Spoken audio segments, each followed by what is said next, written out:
할렐루야. 할렐루야. 대강절 첫 주일 아침, 우리 믿음의 사람들에게 오직 주님, 오직 믿음으로 하나님 앞에 나와 예배드리게 하시는 우리 아버지 하나님께 찬양과 영광과 경배를 올려드립니다. 오늘은 우리 그리스도인들에게 매우 중요한 예수 그리스도의 탄생을 기억하고 기다리는 대강절이 시작되는 주일입니다. 예수 그리스도, 우리 믿음의 시작이요 전부이십니다. 예수 그리스도, 우리의 생명이요 능력이십니다. 예수 그리스도, 우리의 구원이시며 영생이십니다. 우리 그리스도인들에게 예수님을 빼놓고는 아무것도 말할 수 없습니다. 아무것도 의미가 없습니다. 예수님이 없는 성도, 예수님이 없는 교회, 예수님이 없는 예배는 정말 아무것도 아닙니다. 아무 의미가 없습니다. 이 완전 소중한 예수 그리스도를 중심으로 시작되는 교회의 큰 절기가 바로 대강절입니다. 성탄의 인사를 나누기 시작하는 날이라는 뜻입니다. 옆에 분에게 인사하시죠. 메리 크리스마스. 이게 11월 마지막 날인데 11월 달에 한다고 하니까 메리 크리스마스, 아마 이거 방송 나가면 저희들 왜 저러나 그럴지 모르겠어요. 그런데 오늘 대강절 첫날, 정말 즐거운 성탄의 계절 행복하시기를 우리 주님의 이름으로 축복합니다. 대강절 첫 주일을 맞이하는 성도들은 예수 그리스도의 강림을 기다리는 이 대강절을 기점으로 하여서 믿음의 자세와 태도를 새롭게 하여야 합니다. 특별히 이번 대강절 첫 주일은 주일 안예배의 예배를 드릴 뿐만 아니라 저녁 시간에는 하나님의 말씀 잔치가 열리므로 매우 의미 있는 대강절을 시작하게 되었습니다. 말씀이 육신이 되어 우리에게 오신 분, 바로 예수 그리스도이십니다. 그래서 예수님을 믿는 성도들은 하나님의 말씀을 귀중하게 여깁니다. 하나님의 말씀을 소중하게 여기고 그 말씀을 따라 살려고 할 때에 믿음이 성장하고 믿음의 능력을 얻게 되는 것입니다. 오늘 저녁 예배는 말씀 잔치, 하나님께서 허락하신 천국 잔치인 부흥 사경회입니다. 저녁 7시에 시작됩니다. 내일 새벽 6시 하루에 2차례씩 열리게 됩니다. 꼭 참석하십시오. 만사를 제쳐놓고 오늘 밤 첫 집회에 참석하시기 바랍니다. 청소년 자녀, 청년 자녀들 함께 모여오십시오. 어떤 분은 꼭 이 부흥 사경회를 하면 2번째나 3번째부터 옵니다.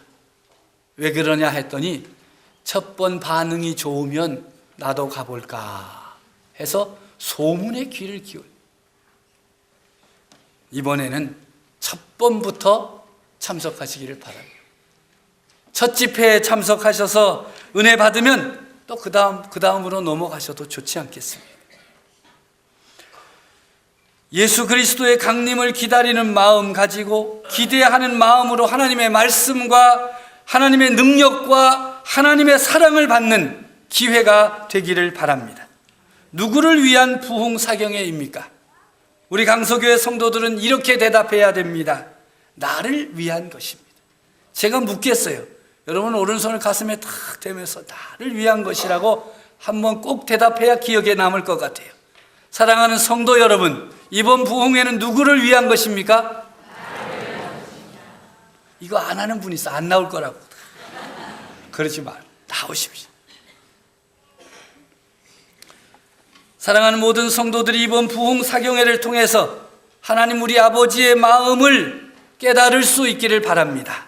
하나님의 능력을 체험하시기를 바랍니다.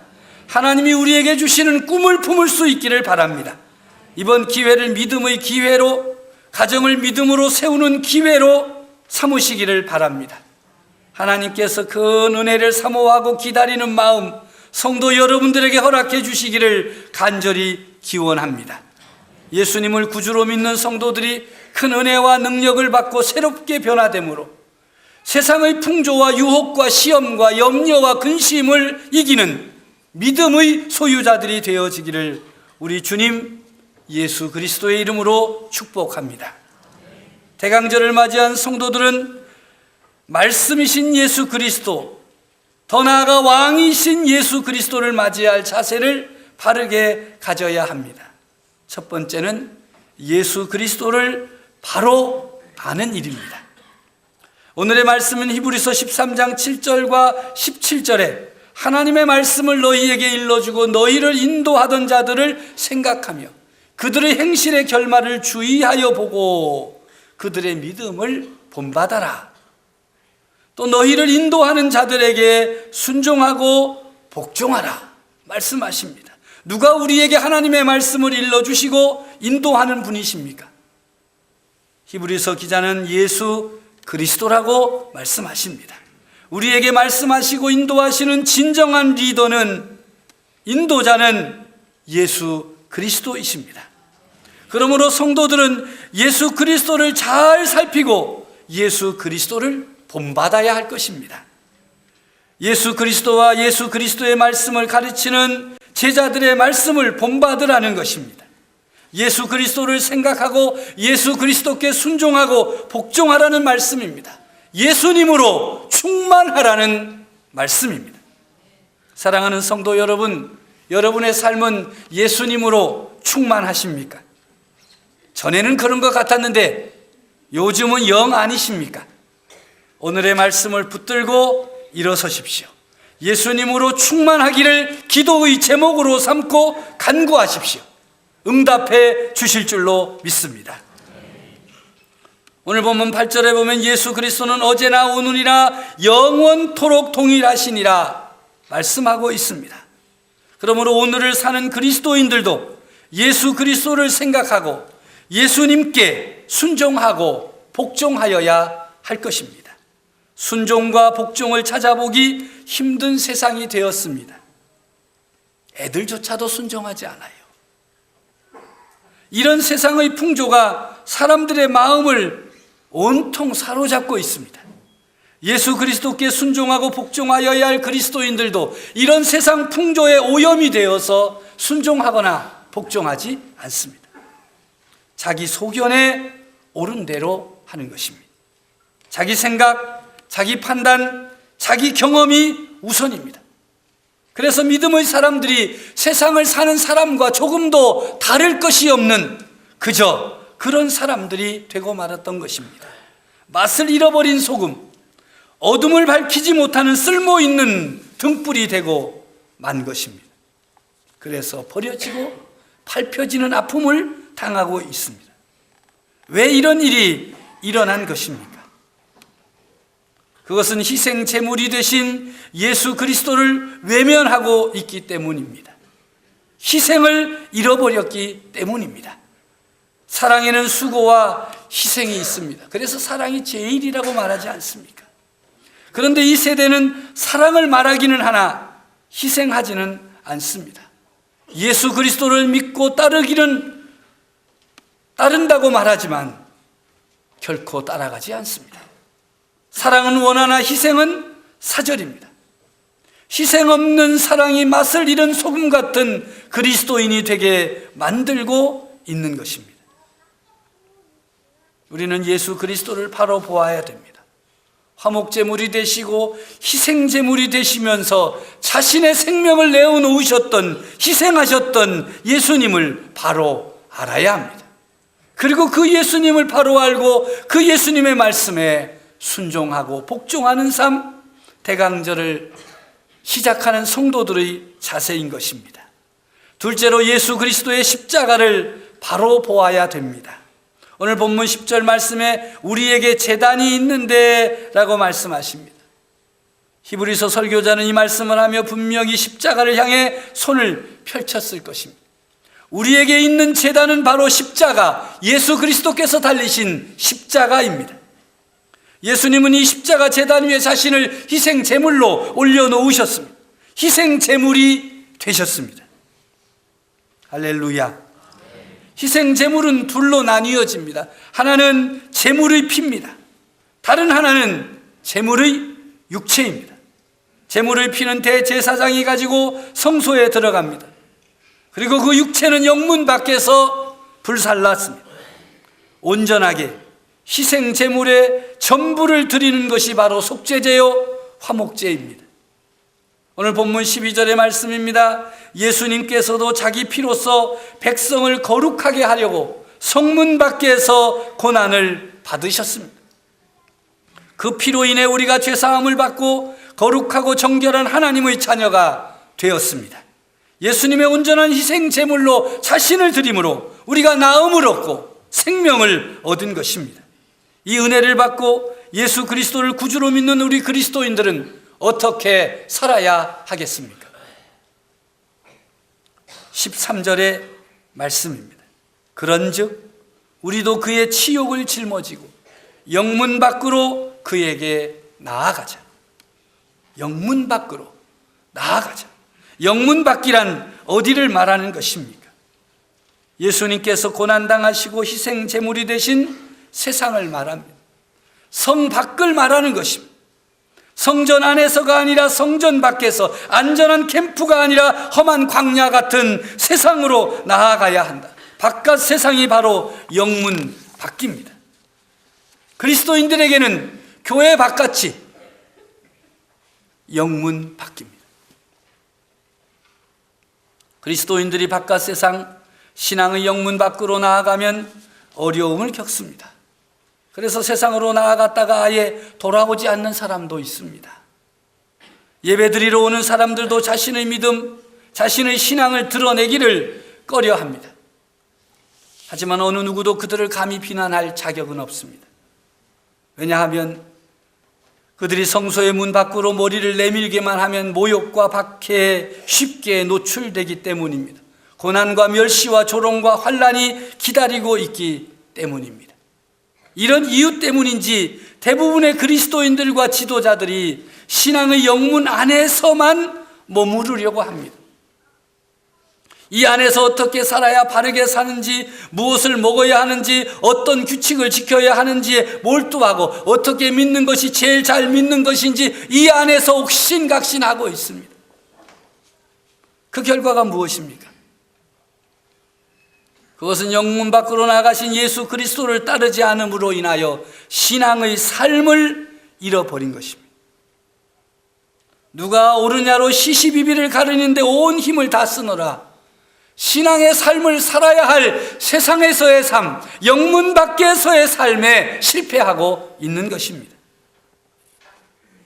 히브리서 설교자는 우리에게 제단이 있는데 그 제단으로 나아가는 유일한 방법은 안전한 진영을 떠나서 성 밖으로 나가는 것이라고 말씀하십니다. 예수님께서도 성문 밖에서 십자가에 달리셨으니 예수님께서 온전한 희생 제사를 드리기 위해 성문 밖에서 고난을 받으신 것처럼 우리 그리스도인들 역시 예수님의 뒤를 따라 영문 밖으로 나아가 나름대로의 희생 제사를 드려야 한다. 오늘의 말씀입니다. 하나님의 말씀을 너희에게 이루고 너희를 인도하던 자들을 생각하며 저희 행실의 종말을 주의하여 보고 저희 믿음을 본받으라 하신 말씀대로 오늘을 사는 그리스도인들은 예수님을 따라 영문 밖으로 나가서 예수님이 겪으신 동일한 고초를 겪음으로 우리 자신의 희생 제사를 드려야 할 것입니다. 물론 우리는 예수님이 드리신 것과 동일한 희생 제사를 드릴 수는 없습니다. 왜냐하면 예수님의 희생 제사는 단번에 드려진, 영원히 드려진 제사이기 때문입니다. 우리의 희생 제사는 무엇이겠습니까? 이곳에서 찬양하고 경배하는 것입니까? 아닙니다. 우리의 희생 제사는 세상 가운데 나아가 하나님을 찬양하고 높이는 것입니다. 세상 밖으로 나아가서 하나님의 이름을 만방에 선포하는 것입니다. 선을 행하는 것이요 우리의 소유를 다른 사람들과 나누는 것입니다. 15절과 16절의 말씀 함께 읽도록 하겠습니다. 히브리서 13장 15절과 16절의 말씀 함께 읽습니다. 그러므로 우리는 예수로 말미암아 항상 찬송의 제사를 하나님께 드리자. 이는 그 이름을 증언하는 입술의 열매니라. 오직 선을 행함과 서로 나누어 주기를 잊지 말라. 하나님은 이 같은 제사를 기뻐하시느니라. 아멘. 하나님의 말씀입니다. 하나님의 말씀입니다. 이 말씀은 예수 그리스도를 믿고 따르며 순종하는 그리스도인들은 영문 밖으로 나아가서 세상 속에서 예배하고 세상 가운데에서 전도하며 세상 가운데에서 긍휼히 여기는 마음으로 어려운 이웃들을 돕고 타인에게 관용을 베풀어야 하는 것이라 말씀합니다.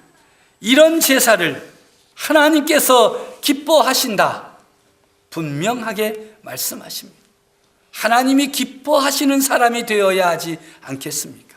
하나님이 기뻐하시는 예배를 드려야 하지 않겠습니까? 영문 안에서 나름대로 만족하며 살고자 하는 이들에게 히브리서 설교자는 이렇게 분명하게 지적하고 있습니다. 너희들은 잘못된 도성에서 안주하려고 하는구나. 14절의 말씀입니다. 우리가 여기에는 영구한 도성이 없으므로 장차 올 것을 찾노라. 여기에는 영구한 도성이 없다는 것입니다. 우리가 살고 있는 이 세상은 우리가 머무를 곳이 아니라는 것입니다. 우리가 소유한 것도 우리가 누리려고 하는 것도 이 땅에 속한 것이기에 영구한 것이 아닙니다. 우리는 장차 올 것을 찾고 있습니다. 무엇입니까? 하나님의 나라입니다. 하나님 나라의 영원한 기업을 우리는 찾고 있습니다.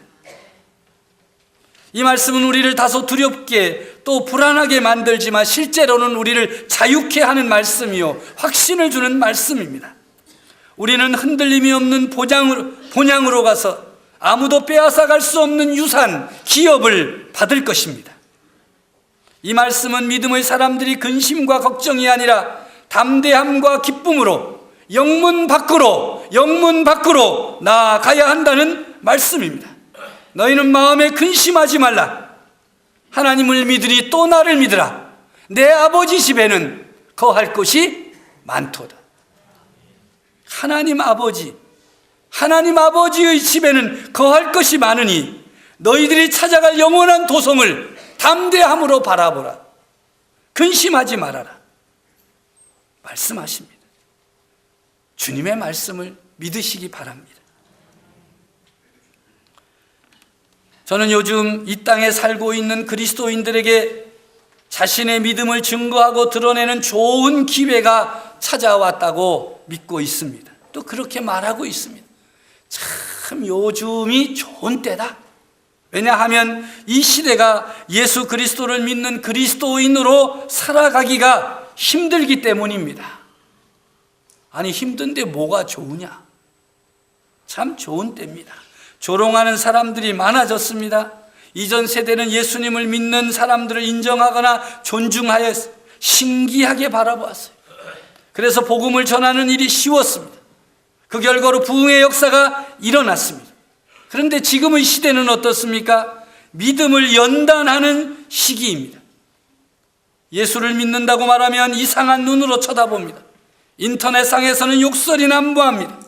무슨 일을 계획하고 실행하면 종교 편향이라고 반대들을 합니다. 참 좋은 때를 만났습니다.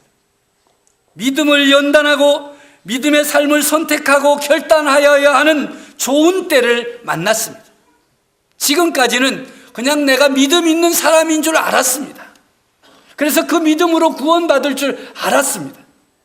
그런데 이 어려운 시대를 만나보니까 정말 내가 믿는 사람인지 그냥 믿는 흉내를 내고 있는 사람인지 믿음의 모양만 있는 사람인지를 분명히 알게 되었어요.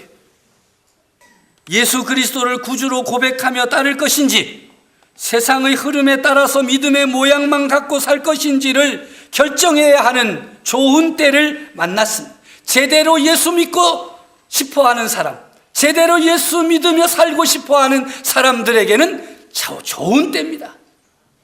이전에는 그냥 다 교회 나오는 것이 즐겁고 다 좋고 뭐 다 인정했기 때문에 누가 믿음이 있는 건지 없는 건지 구분이 안 됐습니다. 내가 잘 믿고 있는 건지 못 믿고 있는 건지 알 수가 없었습니다.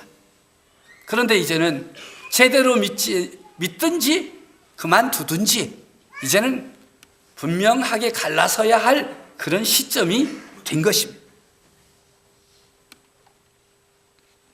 이해관계를 계산하면서 사는 그리스도인으로 남을 것인지, 계산기를 엎어놓고 오직 주님만을 바라보고 의지하며 살아갈 것인지 결정해야 할 좋은 때가 된 것입니다.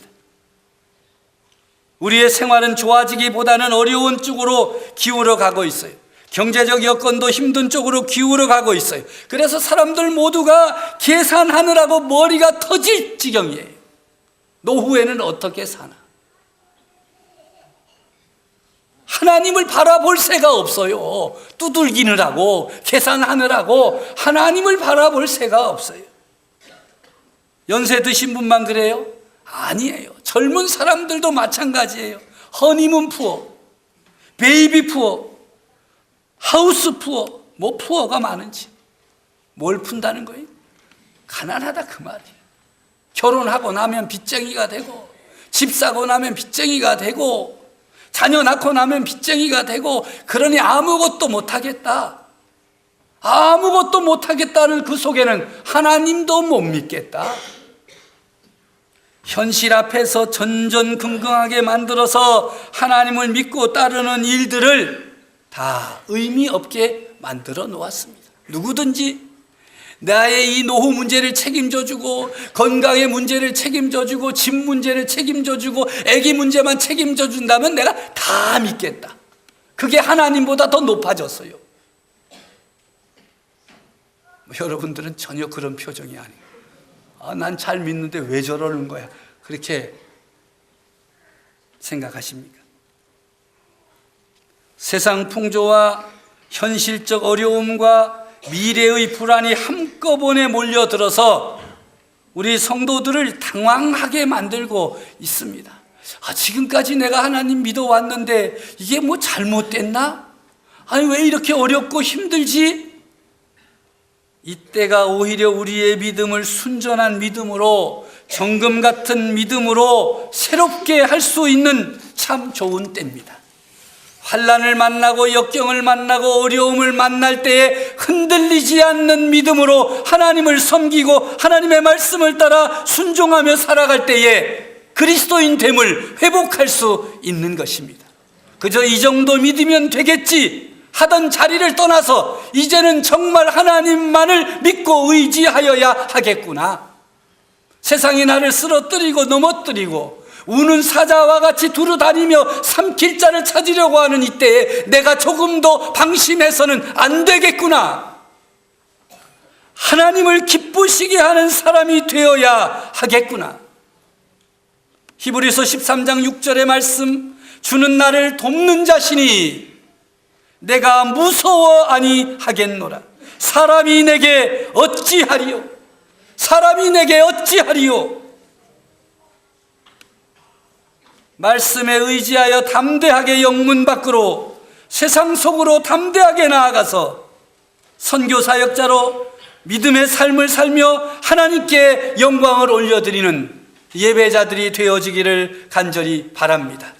영문 밖으로 나아가신 예수 그리스도를 따라가십시오. 주님께서 여러분들을 붙들어 주시고 책임져 주시고 승리케 하실 것입니다.